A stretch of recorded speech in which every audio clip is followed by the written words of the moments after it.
I have the distinct pleasure and honor of introducing our first speaker. I'm Troy Redstone with PhD Retirement Consulting. Preston Rutledge is a man who defines what it means to be a public servant. It's a rather long introduction, so bear with me. I believe he deserves this. Before starting the Rutledge Policy Group, you may remember him as the Assistant Secretary of Labor for the Employee Benefits Institute, or EBSA. Some might say he was the top cop in employee benefits. I learned last night that he was approved unanimously by the Senate. Evidently, not all of President Trump's nominees were approved unanimously, but that's the kind of person he is. He was very busy at EBSA. He oversaw the implementation of the Secure Act, rules related to multiple employer retirement plans, electronic delivery of participant notices, fiduciary rules related to ESG, investing, health and reimbursement arrangements. He also served with the Organization for Economic Cooperation and Development, the OECD, leading the U.S. delegation on private pension policy, and was involved with the International Organization of Pension Supervisors, the IOPS. Now, before joining the Department of Labor, Preston served as Senior Tax and Benefits Counsel for Chairman Orrin Hatch. That's the Republican senator, former Republican senator from Utah, and the majority tax staff of the U.S. Senate Finance Committee. He had multiple responsibilities in this role, but may be best known as the author of the Retirement Enhancement and Savings Act, RESA. I don't know how many of you have heard of RESA, but that's what became the Secure Act. It's the most sweeping reform in retirement savings policy in over a decade, and he had a lot to do with that. His fingerprints were all over that. Prior to joining the Finance Committee, Preston served as a senior technical reviewer in the Qualified Retirement Plans branch of the Office of Chief Counsel for the IRS, and as a senior tax law specialist for retirement and nonprofit policy on the headquarters staff of the IRS Tax Exempt and Government Entities Division. Earlier in his career, he was a law clerk on the United States Court of Appeals for the Fifth Circuit and worked in private law practice as an employee benefits counselor and ERISA litigator. And before that, he served as a naval officer on the USS Bagley. We thank you for your service. By the way, IRS, I saw when I was walking in here that they're having interviews today for the IRS. So you too could be on the path that Preston was on.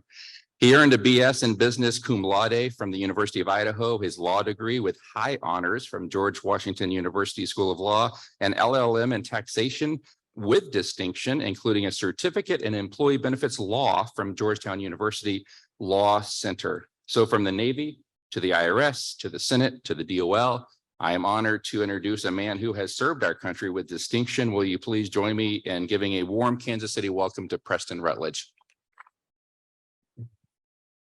Thank you. This water is yours if you want it. Oh, I've got one right here. There you go. Well, thank you, Troy. Boy, I feel old. I was going to make a joke that it's your 37th annual conference, and I was going to say, what a coincidence. I'm 37 years old. I can't get away with that. No, it's an honor to be here. Thank you. Everybody has been so kind. It's just been very easy to attend your conference and speak. And I feel bad. I was supposed to have been here a couple of years ago when I was still at the DOL, and something came up. I got pulled away. I had to go to another meeting that I couldn't get out of. And so I gave Troy a rain check. And so I'm fulfilling that today.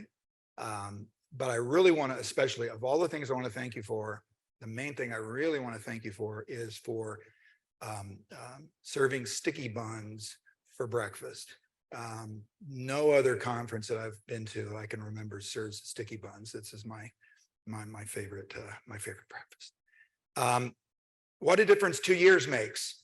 And the reason I chose that title is at the end of 2020, we had the Consolidated Appropriations Act of 2020, which had an enormous number of provisions that affect the health benefits, group health plans, employee benefits. And you all know this, a lot of people don't. Employee benefits a lot of people say, well, retirement, but it's retirement and employee benefit pension plans, employee benefit welfare plans, retirement and health. I will tell you, when I was at the DOL, I had been away from the health plans for a while. I did the tax provisions. I was responsible for the tax provisions in the ACA when I worked on the Hill. But it had been a while since I'd been involved in health. And I had it as a litigator, litigated some health plan cases, but I spent more than half of my time at EBSA on the health side. And it reminded me of just how difficult it is, how much more complicated than retirement it is. And unfortunately, also how partisan. One of the things of the retirement's a great oasis politically in terms of being a bipartisan area. Health is just unfortunately not that way. And then come forward 2 years to December of 2022, and we have the Secure 2.0 that was passed. In our world, that's two enormous pieces of legislation in essentially in 2 years. And before I go away from that, I know a lot of people think Congress doesn't do a lot. I think that's an unfair rap, having worked there and having watched what's happened. If you just go back 3 years to December of 2019, Secure Act, and then came all the COVID legislation, multiple bills in 2020. At the end of 2021, that's where we get the some of the stuff we're going to talk about today. We had the American Rescue Plan, the infrastructure bill, the CHIPS bill, the Inflation Reduction Act, and then finally Secure 2.0. Every one of those, that's like 9 or so different bills. Only 2 of them were done on a one-party basis, Democrat-only vote basis. All the others were bipartisan. So it's an enormous amount of work. And if you're feeling inundated with new things you have to learn and pay attention to, and you're stressed, that's one of the reasons. There's just been a ton of legislating going on. And now the agencies are scrambling to get all the guidance out. So real briefly, I'm going to hope this works. There we go. Quick overview on the retirement front, Secure 2.0 and its impact. Mistakes to correct. When you do a big bill like this, there are glitches, there are things that have to be fixed, and there are a couple of doozies in Secure 2.0 I'll mention to you. And then the regulatory guidance you can expect. On the health side, the No Surprises Act and transparency were the 2 major topics that were passed at the end of 2020. And there's an enormous amount of work going on in that area coming out of the agencies. I want to mention the Mental Health Parity Act at one point. You have a couple of really, really good MEPIA people here to talk later. I just wanted to point out to you, if I forget later, to tell you that of all the things that the Department of Labor's health side, that EBSA, the health OPSCA, the Office of Health Plan and Compliance Assistance, of all the things they're focused on, and they have to be focused on because of the new laws that have been passed, they are laser focused on more activities to implement and enforce MEPIA. That's a top one for them. And then I'm going to briefly mention, with all that work, that doesn't mean that Congress is not still looking at new things to do, believe it or not. I'll run through this stuff really quickly. A lot of people, there's a lot that goes on before a bill becomes a law.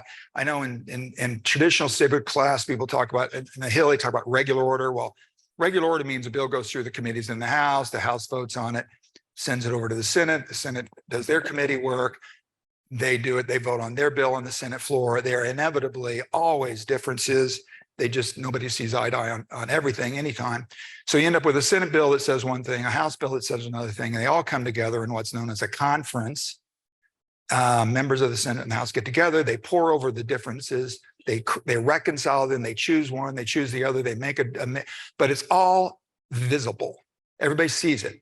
And it helps avoid mistakes for one thing, but it's all very visible. That hasn't happened a whole lot in the last few years. Secure 2.0 is no exception. The Ways and Means did their markup of what they called, and they got to name the bill basically at the end, May 4 of 2021. But this is, again, a testament to the bipartisanship. An absolute unanimous vote to advance the bill out of the Ways and Means Committee. And remember what was going on in 2021. All the fighting over the Build Back Better. You would have never known anything bipartisan was going on. In November of 2021, just 1 month before Senator Manchin pulled the plug on Build Back Better, the House Education and Labor Committee passed their piece of Secure 2.0. Unanimous vote. And the labor law committees on both the House and the Senate are famously not bipartisan. And then the House passed it across the floor. They did regular order. They passed it across the floor in March of 2022. And it lands over in the Senate. And the Health, Education, Labor, Pensions Committee does their version of the bill in June of 2022. I'll not go into this too much, but you may have noticed that it's got one of the most unusual acronym names of any bill that's ever been named, the Rise and Shine Act. The person that named it that is very proud of it, so don't criticize it unless you know who you're talking to. Even you notice the thing, the nest egg piece, that was actually an acronym for a retirement bill that Senator Grassley proposed many years ago. So it's acronyms within acronyms. I don't know. The Finance Committee later that month marked up the what's now the EARN Act, but they got that across the floor. It took a little longer for them to finish up their work and vote on it and get it published. But in September of 22, that came out. Now you'll notice what did not happen in the Senate. They didn't take those bills to the floor of the Senate and vote them across the floor and send them to conference. There's a reason for that, and one of the reasons is in the Senate, as you know, open amendments, you cannot lock down a bill and kind of choreograph the amendments the way you can in the House. And the Senate, the leader of the Senate, whether it's a Senator McConnell or Senator Schumer or any other leader you've ever seen, they are very reluctant unless they've got a lockdown agreement to send a bill across the floor of the Senate with a tax provision in it. And that's because if there's a tax provision in it, and of course there are, Security 2.0 is mostly tax, that under the germaneness rules in the Senate allows any senator to propose any amendment on that topic. So you can imagine the kind of killer amendments and hard votes that senators would be bringing up, amendments like don't raise taxes on anybody who makes more than $400,000 a year, and watch some senators go, oh, I can't possibly, vote against that. But if I vote for it, then we'll never be able to do another tax. We'll never be able to raise taxes again in an effective way. It's just very difficult. So they tend to say, well, we're not going to do that. And what happens? They go behind closed doors, which they started back in August. The staffers do, the four committees, the four committee leaders. They call it the 8 corners. Chair and ranking staff of all 4 committees. They go behind closed doors, and from August 1st until it was revealed on December 23, I think at 2 a.m. My wife Julie is here. She woke me up and said, "It's out, it's out." Senator Schumer laid down the amendment at 2 a.m. that day. That's the first time we saw the final product, and it was voted across the floor of the Senate and signed into law by 6 days later on the 29th. What that does is it means everybody's scrambling. Nobody really knows what the final version looks like. I mean, mostly it's what you're expecting. It's an amalgamation of those four committee products, but there were changes, and of course, there were also some mistakes I'll mention later. So the major themes in Secure 2.0, and these are really most of these are the major retirement themes for many years, and certainly some of these are derivative of Secure as well. But the policy concern of folks in Washington is extending retirement plan coverage to more workers. You may hear in the press, 50 million workers do not have access to a retirement plan at work. That's really important. If a person has access to a retirement plan at work, they are in the participant rate is in the mid 80 percentile, the mid 80s. If there's no plan at work and the person can go set up an IRA, take up rates on setting up IRAs for people that don't have a plan at work, 7%.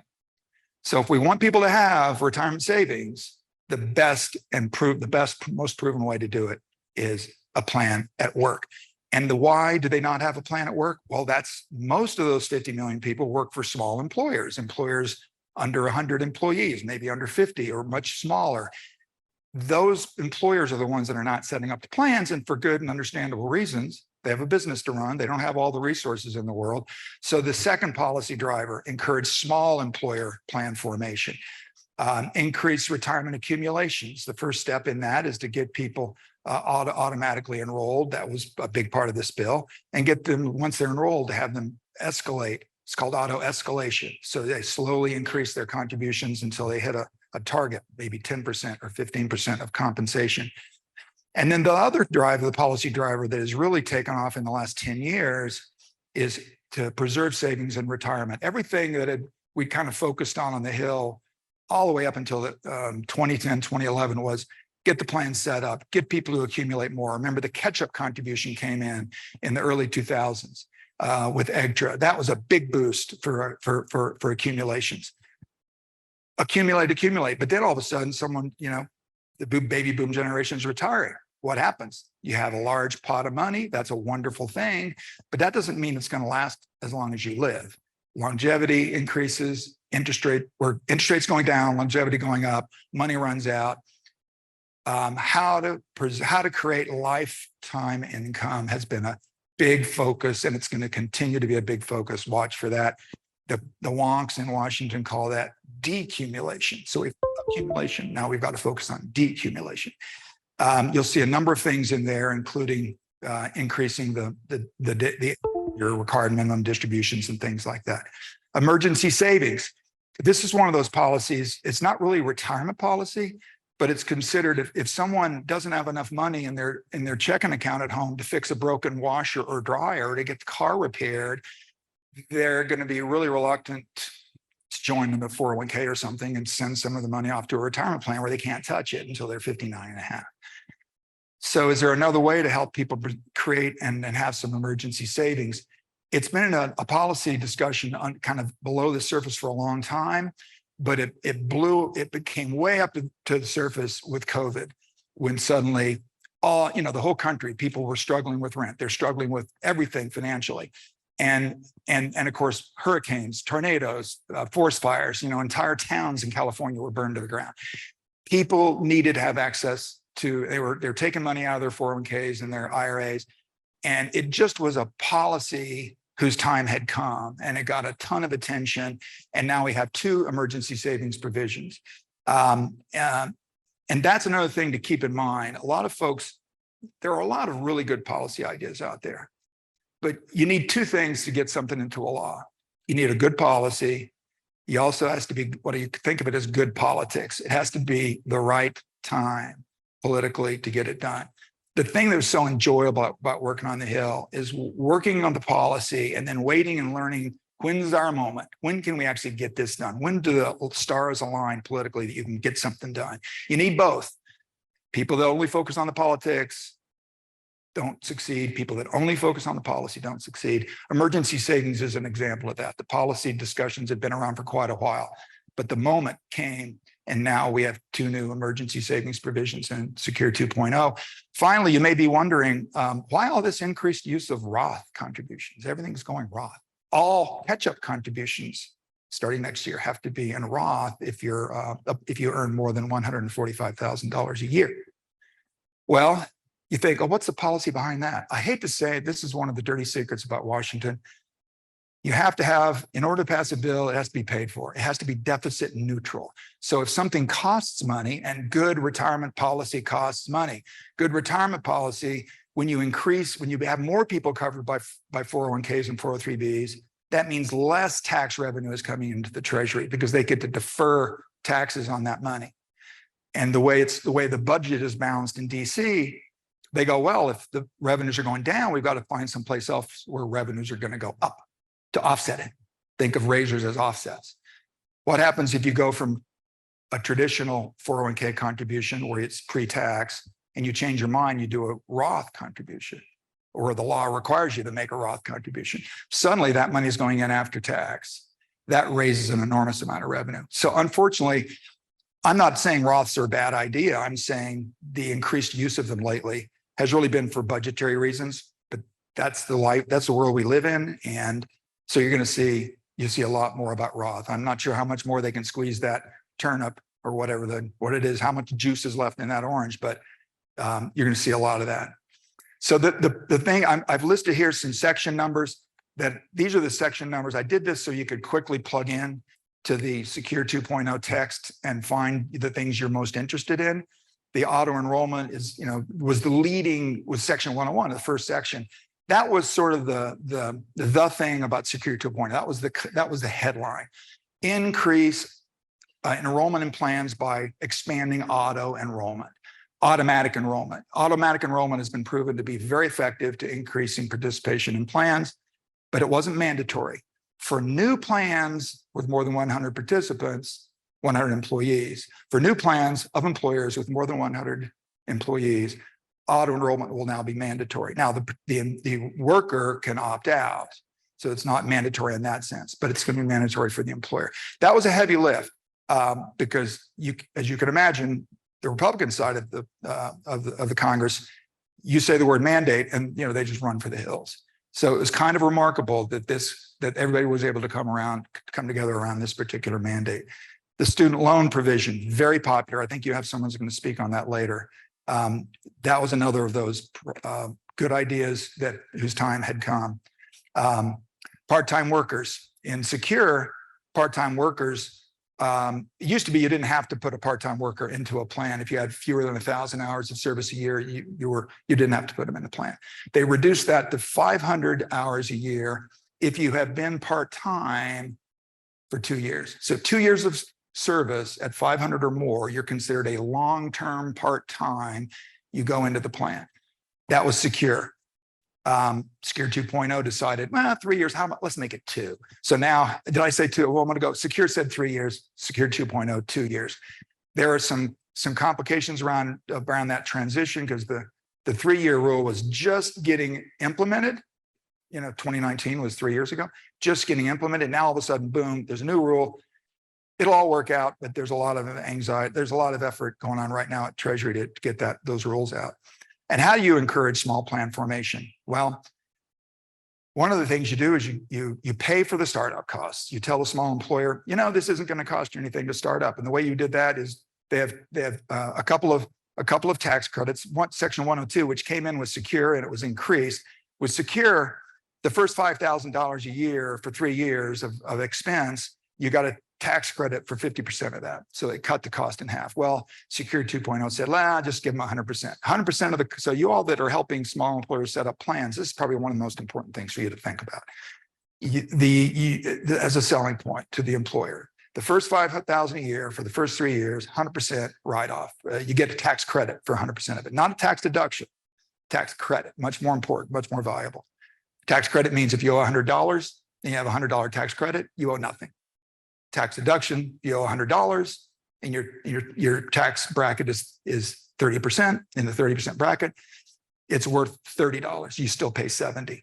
So tax credit's very helpful. They created a brand new tax credit, which encourages small employers to actually make employer contributions on behalf of the employees. It's complicated, but it's another $1,000 or so that employers can get. And then the newest of new ideas, it's the last bullet, section 121, a brand new 401k. You may say, who needs another retirement plan to talk about? The alphabet soup of retirement plans, 457, 403, 401, going crazy. And that's what it's like when you talk to normal people, they're going crazy. Starter 401k, sounds like a 401k on training wheels. Well, it kind of is. If you're a small employer, you don't want to put up with complicated, even with the startup tax credits, you just don't want to mess with it. Well, how about this? How about you set up a plan? Employer doesn't have to contribute any money. No employer contributions required. No non-discrimination testing required. You do get that tax credit to set it up. And you can let the employees defer, employee-only deferrals up to $6,000 a year. $6,000 was chosen because that's the IRA level. They came together on a proposal. Let's make it a 401k, which has all the protections of ERISA and the possibility that the employer, once they're comfortable with it, the employees like it, they may step up to a full grown-up person, 401k. But the contribution limits were the same as IRAs, and the catch-up. I'm sorry, the catch-up contribution of $1,500. So those were designed to be financially like IRAs, but hopefully will expand rapidly, and it gives actually plan advisors like yourselves something to offer to employers who are in states like California, Oregon, Maryland, Illinois, Virginia too now, who have been told by their state government, if you don't have a retirement plan of some kind, you have to enroll through your payroll process. You have to enroll your employees into our IRA program, which is up to $6,000 a year. A mandatory automatic IRA at the state level. And a lot of advisors came to the trade groups and to the Hill and said, We can't offer something like that. It's unfair. Governments are competing with us. So the starter 401k was the result. You may not like the idea, you may like the idea, but it's the law now. So there it is. I'm not a high-tech person. It's like when I'm at home trying to watch TV and I can't change the channel away from the commercial. All right. Tech, IT support. Let me see. Does it go backwards? No. Did I turn it off? I know you're recording this. Can you just black this out so that, or edit it out later? Fun and games with Preston's. All right. Did it go? Oh, I was about to throw it away. Okay. The top one here, this is all about accumulations. Again, now we're on to the accumulations piece. You've got a plan, you want to accumulate. The savers match is probably the top policy move here. The savers match was something that was designed because not only are we trying to increase accumulations, for whom are we trying to increase accumulations? For the more modestly lower paid workers. Obviously, they're the ones that, even if they get into the plan, they maybe stay at 3%, 4%, something like that, which long-term isn't really enough to get you a comfortable and satisfactory retirement. The savers match has been around for a while, but it's very complicated. And basically, if you were below a certain income level and you made the match, you put some money in, you would get a tax credit. Back to that tax credit idea. Let's say you put $2,000 into a 401k or an IRA, the government would grant you a $1,000 tax credit. So when you filed your taxes, you lowered your taxes by $1,000. But what if you don't owe any taxes? It's kind of useless. And a lot of people in the lower income groups, actually, when you get right down to it, they don't have such a large income tax liability. They pay payroll taxes, but income tax. That's why you see a lot of younger people with lower income levels using Roth. That's a really smart idea because it goes in after tax. Well, if you don't have any taxes or very small taxes, that's a great deal because it stays in for the rest. All the accumulations are tax-free. Well, you know how Roth works. All the accumulations are tax-free. When you withdraw it, it's tax-free. But this idea was, let's change it so that people who don't have a tax liability can benefit immediately. So what is called, it's called a refundable tax credit. That's foreign language, that's Washington speak, for you get the credit even if you don't owe any tax.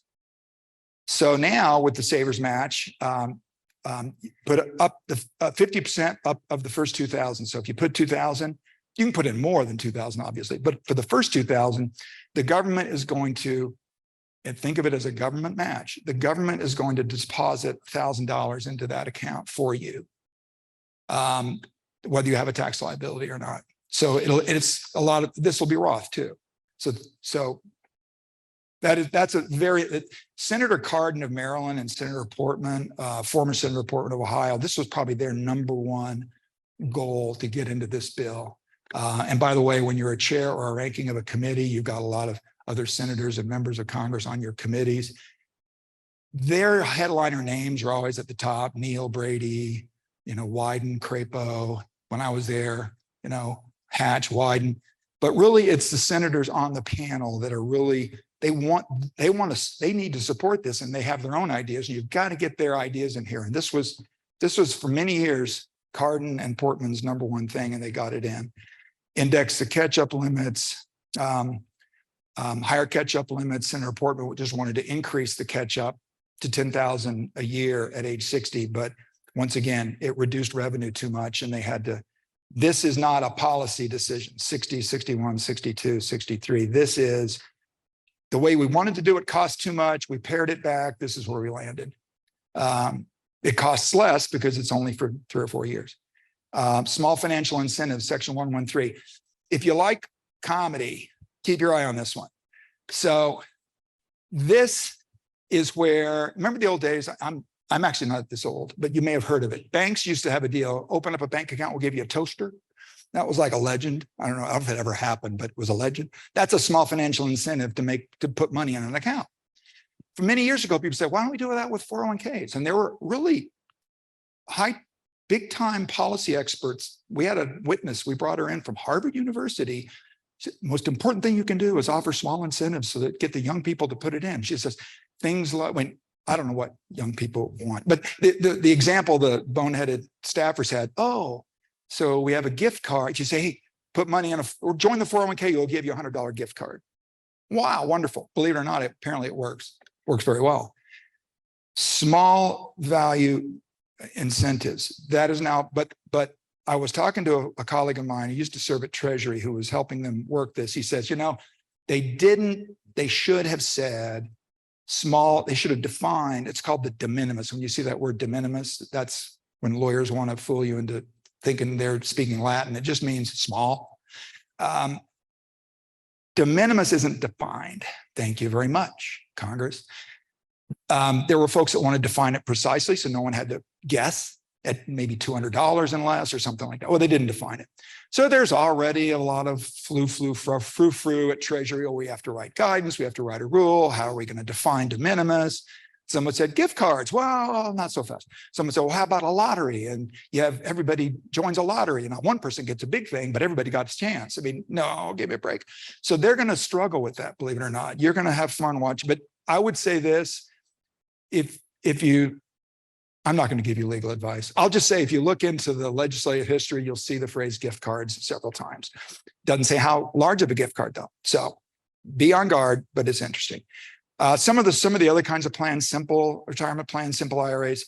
By the way, simple plans are not simple, but they increased the contribution limits for that. One other thing they did, which I think is good, let's say, and this is particularly important for small employers, you get to the end of the year, you don't really know how good a year you had until it's January and you're looking back. And then you go, oh, I could have had maybe some more generous benefits from my plan. Look how well I did. In October, you weren't so sure, but in January, but I can't do it. The year's over. So believe me, took a long time to get this done, but finally, in Secure, we allowed companies to set up a plan after the year is over and they knew how well they'd done. If that was the one thing holding them back, and they could do it by the due date of their tax return with extensions, we decided, hey, what if they want to increase the benefits? We'll let them do that until the due date of their tax return with extensions. So you get a chance for, small employers can say, well, had a good year, I'm going to do it. Again, back to preserving savings in retirement. There's a lot of movement around on the RMD. Secure took it from 70.5 to 72. I wrote that, I should remember. This bill is going from 72 to 73 for a few years, and then up to 75. There's a glitch on this one. It's the most hilarious glitch of all.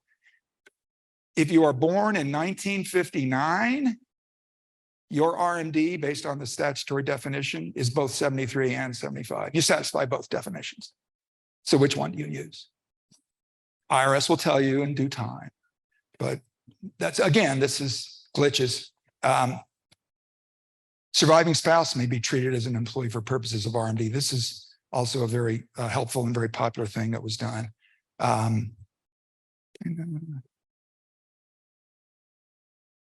Sorry, I missed one. I'm probably taking too long because I also have to cover health. Sorry.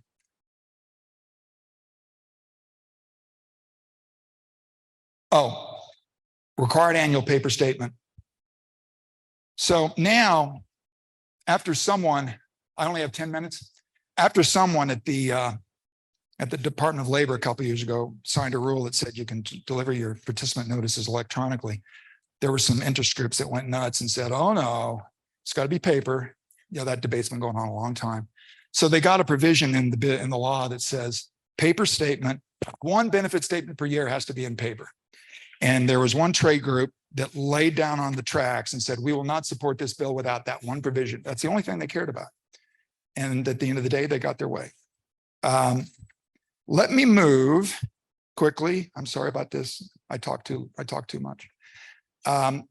Retirement savings lost and found. The DOL has to set up an interactive searchable website so people can look for their benefits at employers they used to work at years ago.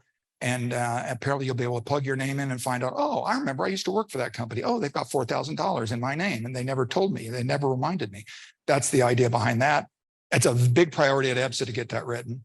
And other things that are update the mandatory distribution. If you have clients that use the $5,000 mandatory distribution for small accounts when people leave, it's been updated from 5,000 to 7,000.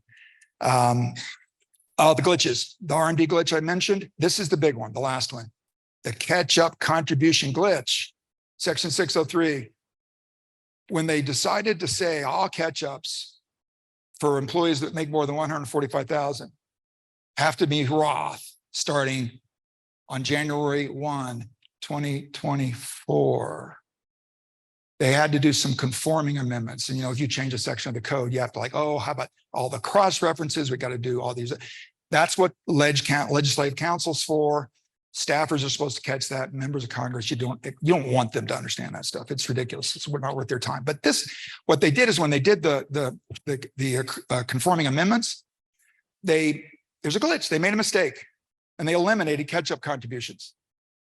All catch-up contributions are going to come to a halt on January 1 of next year, unless Congress fixes it.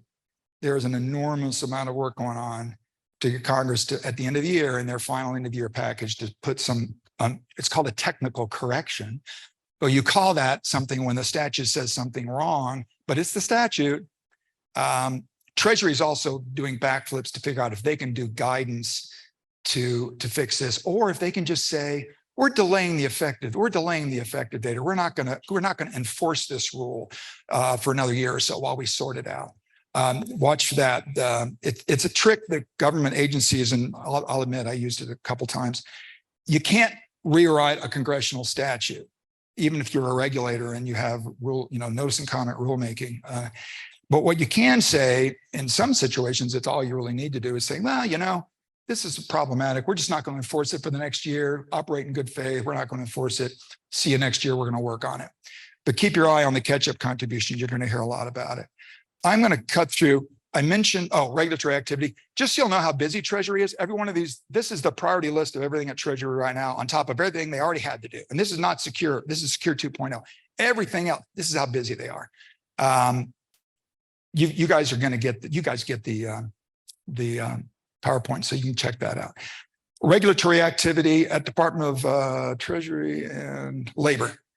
I had one I wanted to mention to you. Secretary Gomez, Assistant Secretary Gomez, gave a speech a couple weeks ago, and she listed her priorities: fiduciary, cyber, crypto, ESG, the one partisan thing, and we're in the retirement space, by the way. On down the list, interestingly, that you may have been following the fiduciary rule. The court in Florida overruled some of their guidance in the form of an FAQ, of frequently asked question. They appealed that yesterday, or maybe they're appealing it today to the 11th Circuit. It's just the fiduciary thing is such a mess. They're probably going to push a new rule out between now and the time that case gets resolved, because the case threw the FAQ out because it was inconsistent, not with ERISA, because it was inconsistent with the 1975 regulation, which they think they can change. And they may be right. The main thing to know about the health, I'm going to quickly move to health. No Surprises Act, transparency, ton of work going on. Wait, they're just struggling to get regs out. While they struggle to get regs out, the three agencies, and this one that's three agencies, Labor, HHS, and Treasury, they're putting out these things called FAQs, frequently asked questions. I can tell you there's one FAQ, if you read no other FAQ, read FAQ 49. FAQ 49, it was the first one they put out. It's kind of soup to nuts. They put it out in August of 2021. It kind of goes through everything that came out in that bill, with the exception of the independent dispute resolution provisions. It's got balance billing. It's got price transparency. It's got gag rule. It's got good faith estimate. It's got advanced explanation of benefits. So if I can tell you to look at one thing, look, and then keep in mind as you're reading it, it's already almost 2 years old. Good faith compliance with an FAQ will keep the investigators satisfied. But everything in that FAQ, not everything, most of the things in FAQ, they're trying to do regulations. So there's been a lot of developments on some of these topics. They've got regulations out there they're working on some of them. They got requests for information, RFI. If you ever see an RFI, by the way, think long and hard about maybe sending in or answering it, because they really do want input from stakeholders. You guys are stakeholders. Service provider fee disclosure, the next to the last one. I got a question last night. Someone said, they've really upped the fiduciary duty rules on health plans. And I wasn't sure. Wait a second. I was trying to put two and two together. They're talking about this. Service providers, and that includes brokers and consultants. Whether you are licensed as a broker or not licensed as a consultant, you just call yourself a broker. You, service provider, and all other kinds of to health plans, have to disclose your fees. To whom? You have to disclose it to the plan fiduciary, the employer, the plan sponsor. Here's the gag. Here's the trick. It's the plan sponsor who's on the hook, who's under pressure. What are they going to do with that information? Well, here's what the Department of Labor, and they're enforcing this, says you have to do with this information. You have to determine two things. Are the fees reasonable? And do the fees represent a conflict of interest? And if either one is correct, you might be in trouble. You might be breaching your fiduciary duty. You might be triggering a prohibited transaction. They wrote a rule on this on retirement plans in 2012, and they are going to, good faith compliance with the retirement plan fee disclosure rule will satisfy. But if anybody's paid any attention, you'll notice that they are, there's a lot of fee disclosure litigation out there in the retirement space. I'd hate to think this is the next thing, but it might be. So I'm going to have to wrap up, unfortunately. I think I might be out of time for questions. I really hate to do this. Sorry. A couple of the other FAQs that have come out since 49, you should look at FAQ 57. The requirement of how you have to attest that you have satisfied the gag clause. The government, you're supposed to report that to the government. You have to file an attestation. There's a website where you can file it. I'll give this to Troy, the gag clause websites. There's one for how to submit your attestation. There's one that tells you the instructions. And then there's one, if you think a gag clause violation has occurred, you can file a complaint at this webpage. So there you go. Then the government will show up and talk to you. FAQ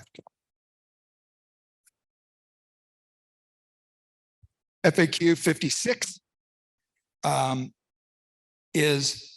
deals with reporting on prescription drug and health care spending. They have delayed that as long as they can, but I would read FAQ 56 came out on December 23, 2022, and it's hot off the presses, and they're not going to defer the requirement to report on that for, I think actually the requirement on that one has expired. The one I just mentioned on service provider fees, the EBSA has addressed that in what they call an FAB, a field assistance bulletin. So if you want to look at that, and you probably should, it's FAB 2021-03. 2021-03, EBSA FAB. You'll say, well, why do I need to read this? This is the national office telling the regional directors what to do. Well, you want to watch it because they're telling them what they think the law is and what they're going to come enforce on you. So you want to read it and go, oh, maybe I should do this. Independent dispute resolution.